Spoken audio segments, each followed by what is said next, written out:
Opozoriti najprej okoli zelene komponente.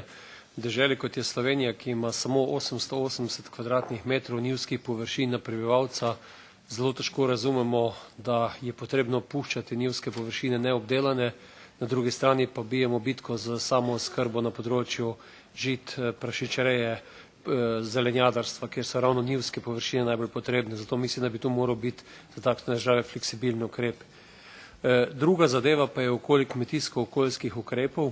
V Sloveniji imamo v tem trenutku primer, da so sadjarji, ki so skozi celo desetletje naredili velik okoljski napredek, certificirali proizvodno v okviru integrirane pridelave, sedaj pa imajo praktično nemogoče vstope za vstop v kmetijsko-okoljske ukrepe. Na tej točki bi želel dejansko poprašati komisijo in bom postavil konkretno vprašanje pisno, s katerim želim razčistiti, kdo je v tej stvari bolj papeški od papeža. Ali je to Evropska komisija ali je to država članica. Papež se je malce liberaliziral, naj se liberalizirajo tudi članice in pa komisija.